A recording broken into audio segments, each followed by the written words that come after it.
Hello students, from this lecture we are going to study chapter 11 Biotechnology Principles and Processes.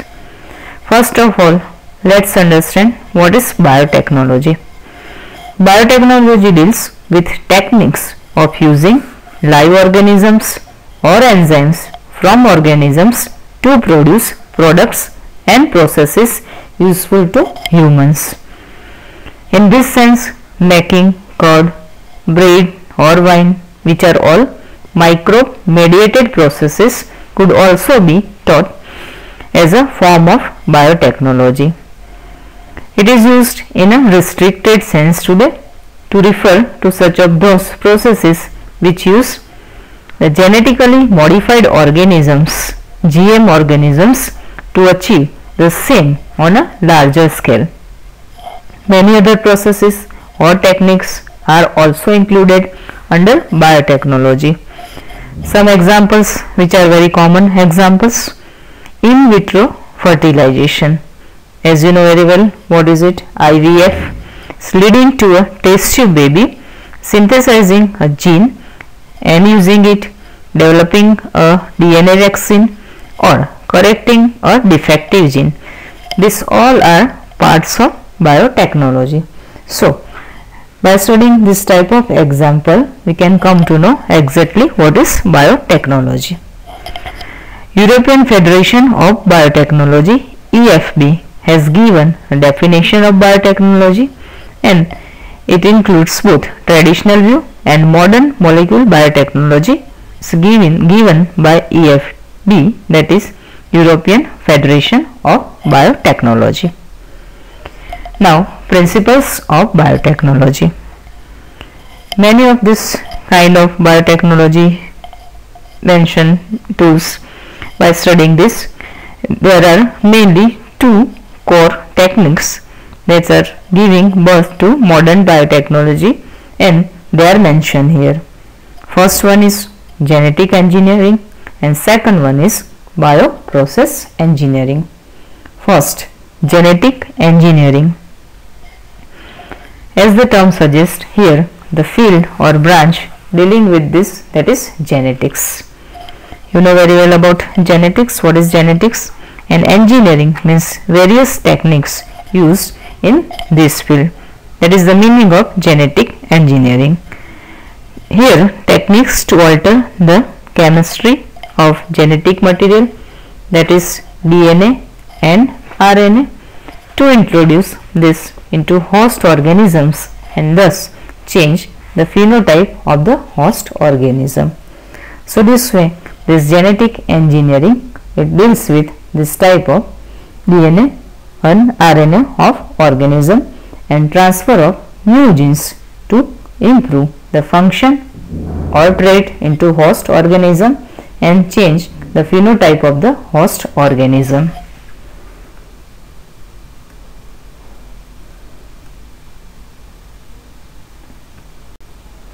Second, bioprocess engineering. It deals with maintenance of sterile, it means microbial contamination free.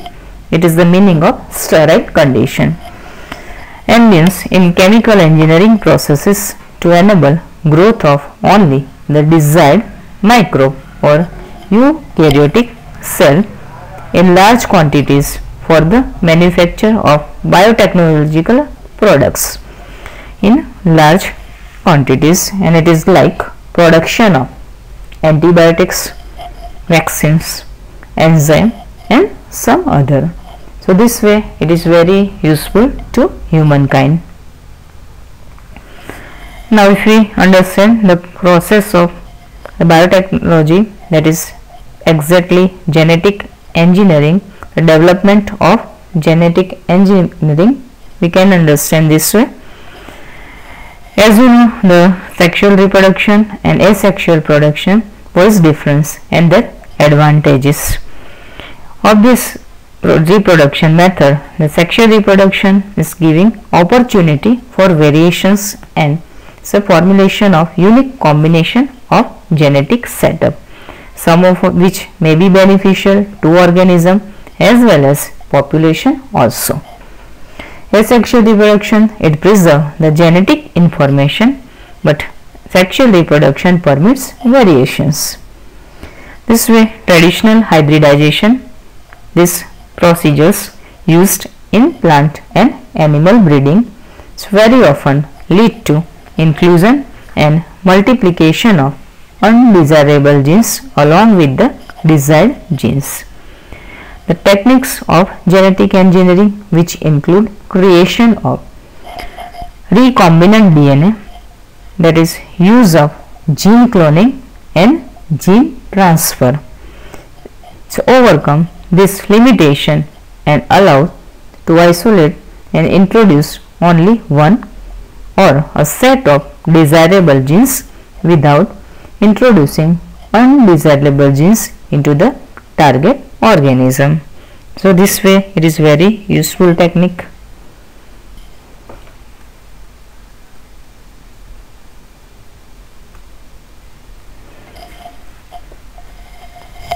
In chromosome, there is a specific DNA sequence.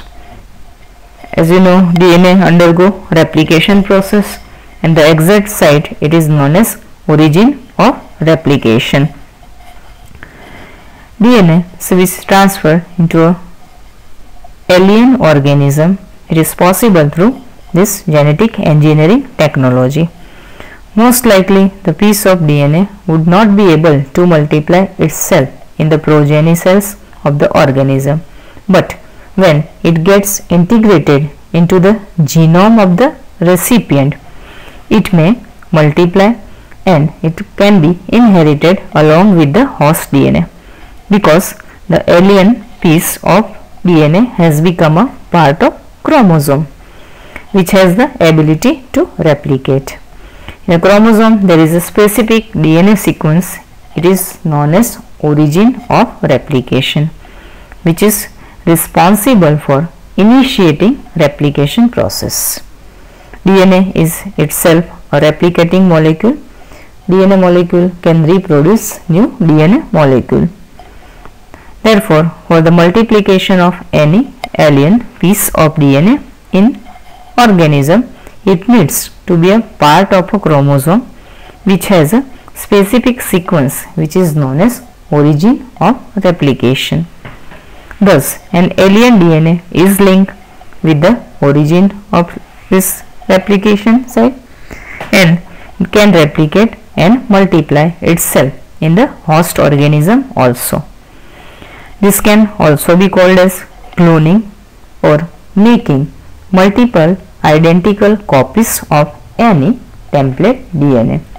So, by using this technology, it is possible to create clones through this DNA replication technology.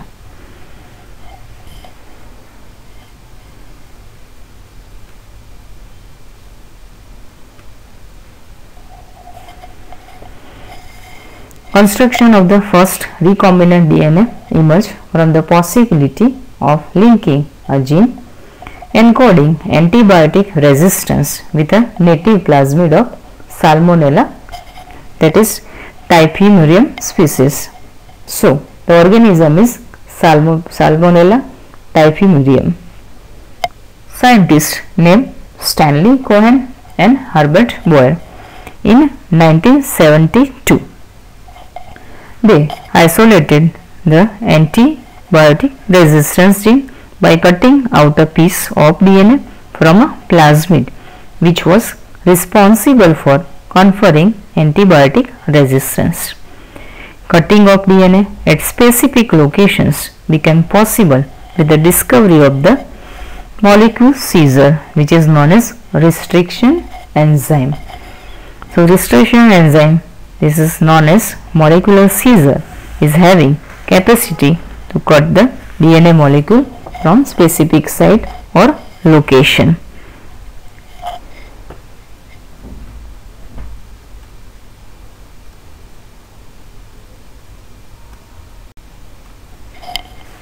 This cut piece of DNA was then linked with the plasmid DNA. This plasmid DNA acts as a vector to transfer the piece of DNA attached to it. You know about The mosquito, its life cycle you have studied here very well. This mosquito acts as an insect vector to transfer the malarial parasite into human body. Same way we can compare with this example. A plasmid can be used as vector to deliver an alien piece of DNA into the host organism. Linking of antibiotic resistance gene with the plasmid vector become possible with the enzyme DNA ligase. So role of DNA ligase enzyme, that is very important here, which act on cut DNA molecules and join their ends. So restriction enzyme is required for cutting process, and for joining attachment the DNA ligase is there. This makes a new combination of circular autonomously replicating DNA created in vitro and known as recombinant DNA. So this is the exact meaning of recombinant DNA.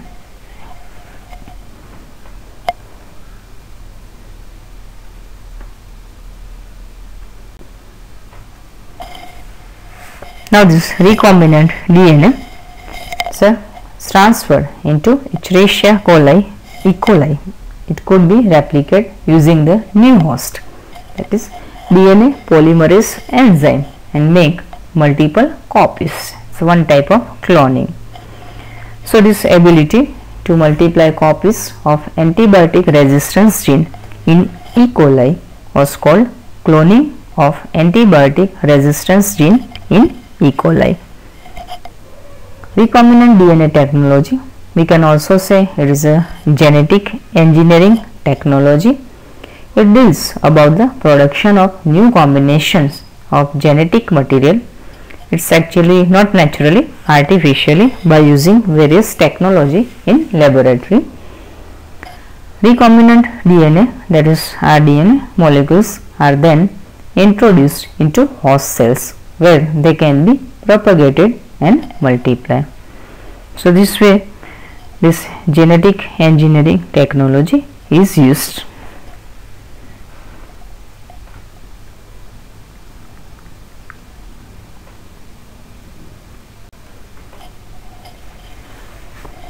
Steps of recombinant DNA technology.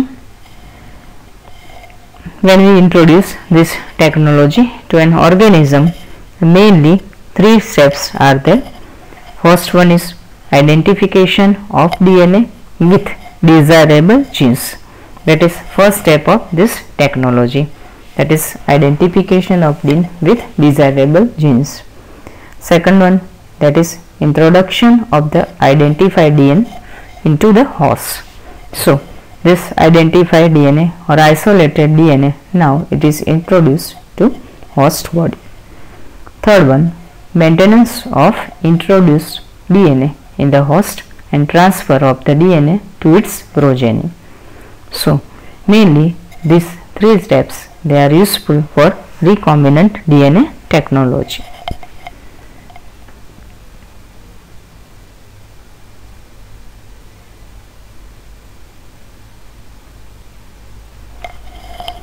Tools of recombinant DNA technology.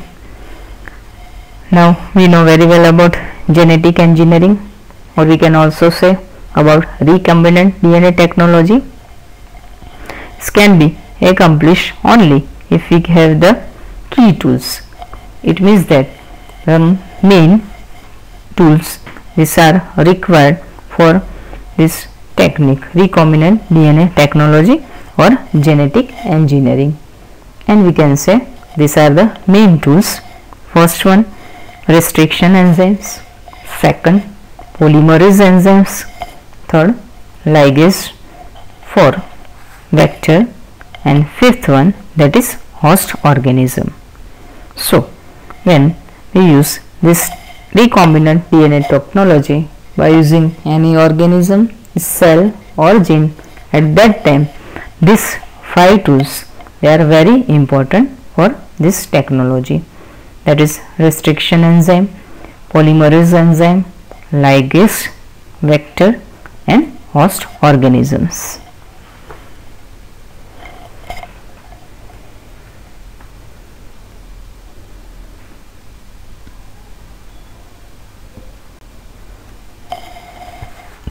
Now let's discuss about restriction enzymes. In 1963, the two enzymes responsible for restricted growth of bacteriophage in E. coli were isolated. One of these added methyl groups to DNA while the other cut DNA. The latter it was called restriction endonuclease. First restriction endonuclease, that is HIN2, was functioning depending on a specific DNA nucleotide sequence was isolated and characterized 5 years later. It was found that HIN2 always cut DNA molecule at a particular point by recognizing a specific sequence of 6 base pair. This specific base sequence is known as the recognition sequence for HIN2. Besides HIN2, today more than 900 restriction enzymes that have been isolated from over 230 strains of bacteria, each of which recognize different recognition sequence. So, these are very useful for this technology. Convention for naming this enzyme is the first letter of the name come from the genus and the second letter, 2 letters, come from the species of the prokaryotic cell from which they were isolated. Ecoviri come from Escherichia coli RY13. In Ecovar 1, the letter R is derived from the name, it is name of strain. Roman number following the name indicate the order in which the enzymes were isolated from the strain of bacteria. This way the naming is given to this.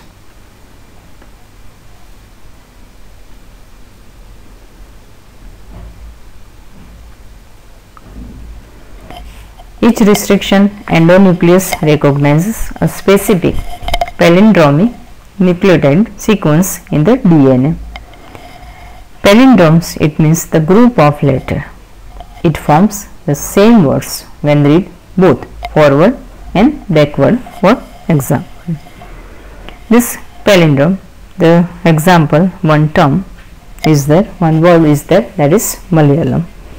Now you can read from first letter to last or last to first letter, that is the same type of reading, both side forward and backward. Same way here, so for example, following sequence read the same of 2 strands in 5' to 3' direction. It is also true if read in the 3 to 5 end direction also. So 5 end to 3 end, that is GAA TTC, 3 end to 5 end, that is CTT AAG. Palindrome in DNA is a sequence of base pairs that reads same on 2 strands when its orientation of reading is kept the same.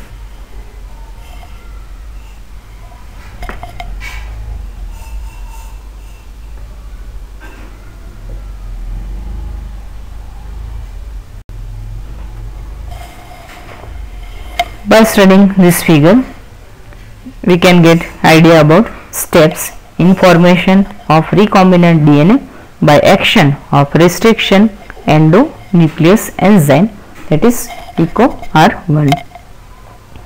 Here in this figure you can see one side, left hand side the vector DNA is there and right hand side foreign DNA is there. Now when we study the action of restriction enzyme, here you can see the enzyme is cut both DNA strands at the same site, that we can study in this figure clearly. EcoR1 cut the DNA between bases G and A only when the sequence GAA TTC is present in the DNA. So one side vector DNA is there, another side foreign DNA is there. Now in next figure you can see the DNA fragments that join at sticky ends. The sticky ends responsible for this type of joining. Let's now cut this, which is from specific side it was cut. Now it's a process of joining. Finally, in third step, you can see here a new DNA is introduced, that is the recombinant DNA. It means that vector DNA has become part of this host DNA and the new combination is formed, that is known as recombinant DNA. So these are steps in formation of recombinant DNA by action of restriction endonuclease enzyme.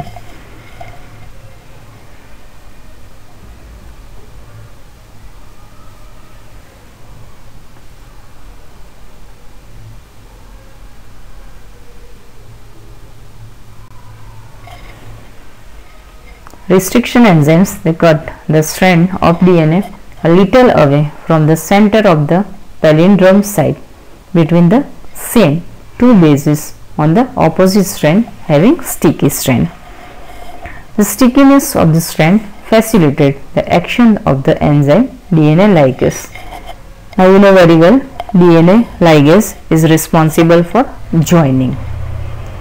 Restriction endonuclease, they are used in genetic engineering to form recombinant molecules of DNA, as you have studied in figure also, which are composed of DNA from different sources of genome. So in this technology, the role of restriction endonuclease is very important. When cut the same restriction enzyme, the resultant DNA fragments have the same kind of sticky ends and can be joined together by using DNA ligase.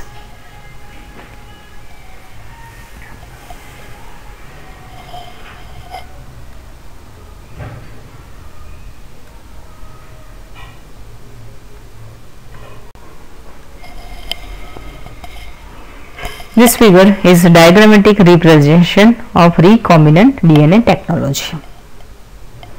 Here we can study recombinant DNA technology easily by understanding this figure. Here you can see the foreign DNA, one side, another side vector DNA, that is plasmid. Same restriction enzyme cutting both foreign DNA and vector DNA at specific point, that you can see here both side. The same restriction enzyme which is cutting both foreign DNA and vector DNA at specific point. Now ligase join foreign DNA to plasmid. So the resulting molecule, that is recombinant DNA molecule. So by this way, by using this ligase, it's joined the foreign DNA to plasmid and recombinant DNA molecule is formed. Then by using process of transformation, it is introduced to E. coli, that is cloning host.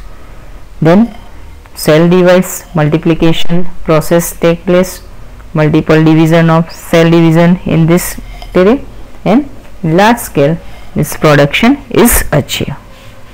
So this way we can easily understand recombinant DNA technology.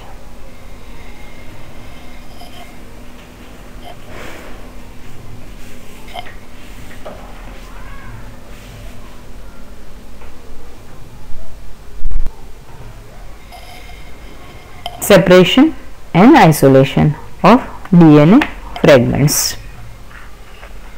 Cutting of DNA by restriction endonuclease, it results in the fragments of DNA.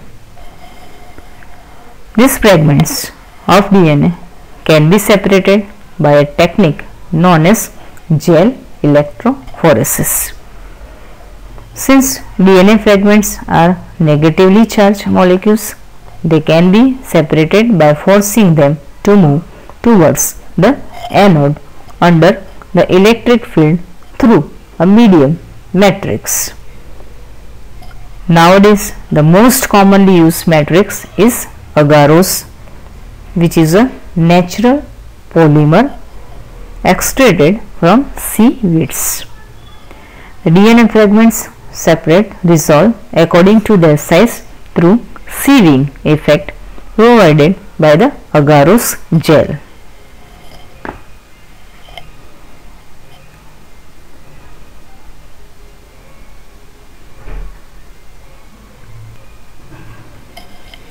The separated DNA fragments can be visualized only after staining the DNA with a compound known as ethidium bromide, followed by exposure to UV ultraviolet radiation.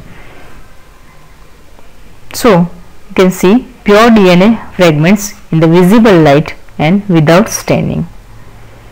You can see the bright orange color bands here in this diagram, that is bright orange color bands of DNA in a ethidium bromide stain gel exposed to UV light. In this figure you can easily understand, you can see this DNA bands, that is orange in color. Separated bands of DNA are cut out from the agarose gel and extracted from the gel piece.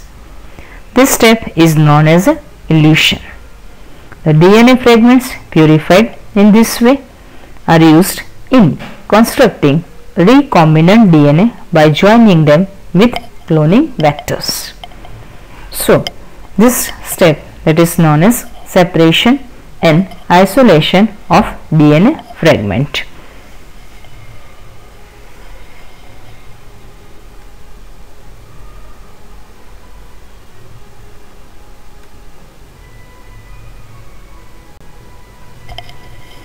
Cloning vectors. Now we know very well that plasmids and bacteriophages, they have the ability to replicate within bacterial cells independent of the control of chromosomal DNA. Bacteriophages, because of their high number per cell, have very high copy numbers of their genome within the bacterial cell. Some plasmids may have only 1 or 2 copies per cell, but others may have the 15 to 100 copies per cell. The numbers can go even higher. If we are able to link an alien piece of DNA with bacteriophage or plasmid DNA, we can multiply its numbers equal to the copy number of the plasmid or bacteriophage. Vectors used at present are engineered in such a way that they help easily linking of foreign DNA and selection of recombinant from non-recombinants.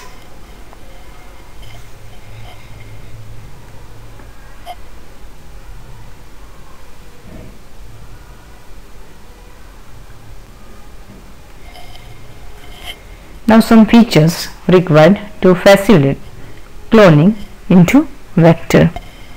This is very important for recombinant DNA technology. First is origin of replication.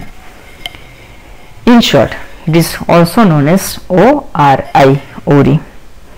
This is a sequence from where replication starts, and any piece of DNA when linked to this sequence can be made to replicate within the host cell.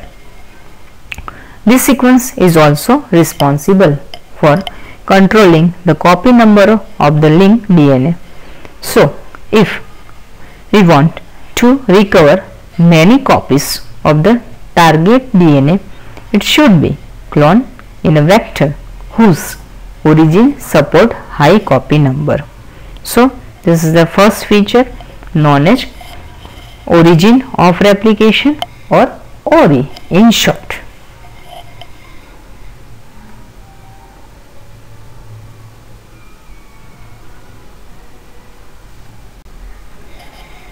Second is selectable marker. In addition to ORI, the vector requires a selectable marker which helps in identifying and eliminating non-transformants and selectively permitting the growth of the transformants. Transformation is a procedure through which a piece of DNA is introduced in a host bacterium. Normally, the genes encoding resistance to antibiotics is like ampicillin, chloramphenicol, tetracycline or kanamycin, some other, they are considered useful selectable markers for E. coli. Normal E. coli cells do not carry resistance against any of these antibiotics. So this feature that is important, that is selectable marker.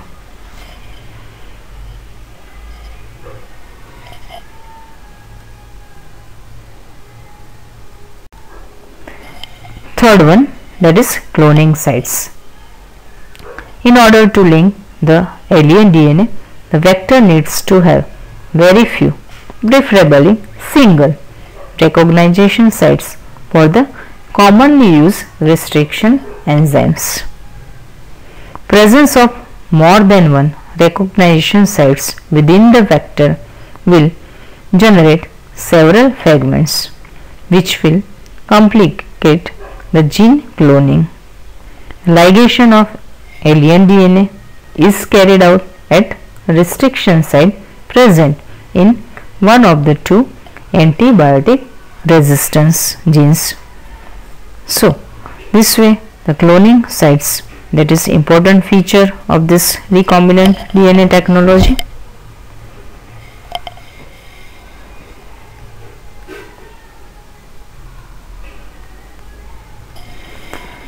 This figure we can understand E. coli cloning vector showing restriction sites, that is hint 2, hint 3, EcoR1, BAMH1, SAL1, PVU2, PST1, CL1, ORI and antibiotic resistance genes, rock codes for the protein involved in the replication of the plasmid. So this figure is giving clear idea about this.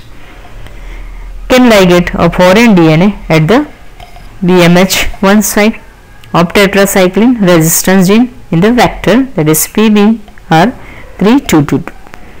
The recombinant plasmid will lose tetracycline resistance due to insertion of foreign DNA, but can still be selected out from non-recombinant ones by plating the transformants on tetracycline containing medium. The transformants growing on ampicillin containing medium are then transferred on a medium containing tetracycline. The recombinant will grow in ampicillin containing medium but not on that containing tetracycline. But non-recombinants will grow on the medium containing both the antibiotics. So in this case, in one antibiotic resistance gene helps in selecting the transformants, where the other antibiotic resistance gene that get inactivated due to insertion of alien DNA and helps in selection of the combinants.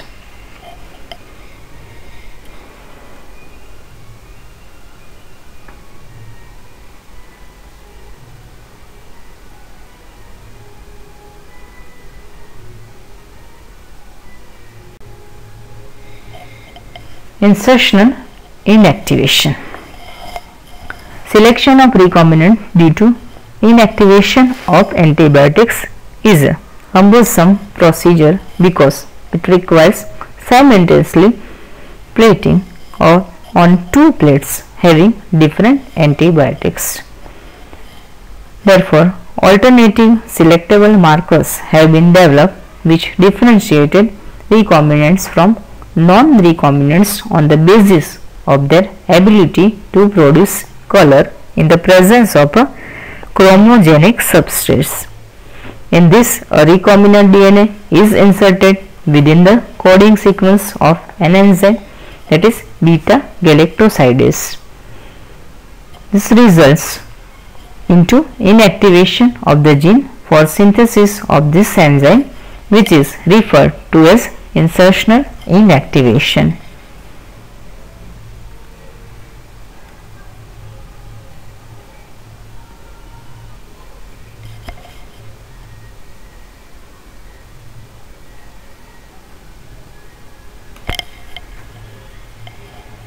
The presence of a chromogenic substrate gives blue color colonies if the plasmid in the bacteria does not have an insert. Presence of insert results into insertional inactivation of the beta galactosidase gene, and the colonies do not produce any color. These are identified as a recombinant colonies.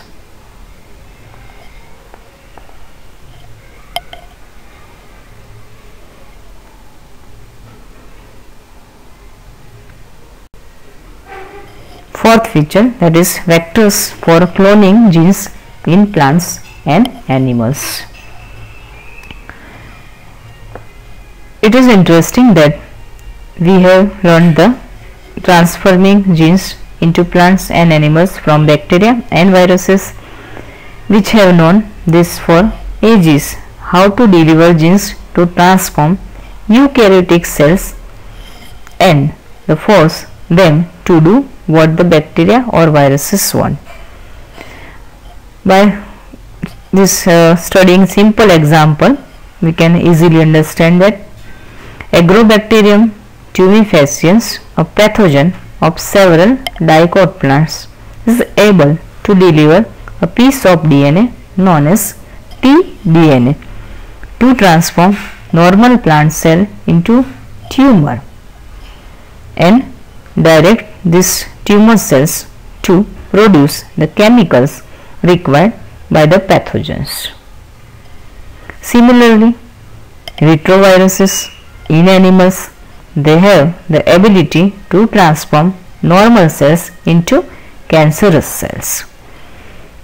A better understanding of the art of delivering genes by pathogens in their eukaryotic host has generated knowledge to transform these tools of pathogens into useful vectors for delivering genes of interest to humans. Tumor inducing plasmid Ti of Agrobacterium tumefaciens has now been modified into a cloning vector, which is no more pathogenic to the plants, but it is still able to use the mechanism to deliver genes of our interest into variety of plants. Similarly, retroviruses have also been disarmed and are now used to deliver desirable genes into animal cells. So, once a gene or a DNA fragment has been ligated into a suitable vector, it is transferred into a bacterial, plant or animal host, and that it multiplies.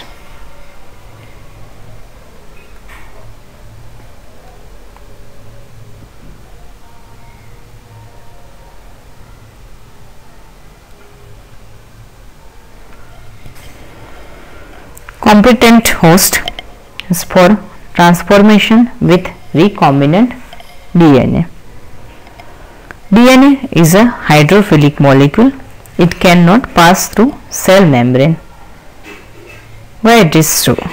In order to force bacteria to take up the plasmid, the bacterial cells must first be made competent to take the DNA.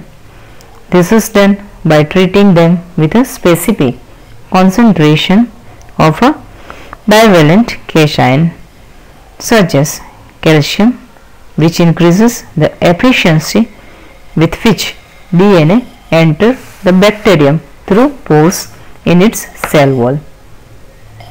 Recombinant DNA can then be forced into such cells by incubating the cells with recombinant DNA on ice, followed by placing them briefly at 42 degrees centigrade, that is heat shock, and then putting them back on ice. This enables the bacteria to take up the recombinant DNA. This is not the only way of introduce alien DNA into host cell.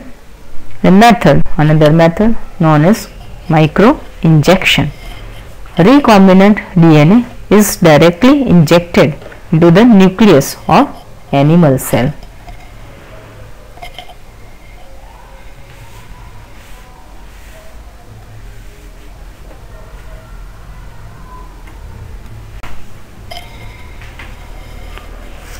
In another method suitable for plants, cells are bombarded with high velocity microparticles of gold or tungsten coated with DNA in a method that is known as ballistics or gene gun method. And the last method that is uses disarm pathogens vectors which when allowed to infect the cell transfer the recombinant DNA into the host.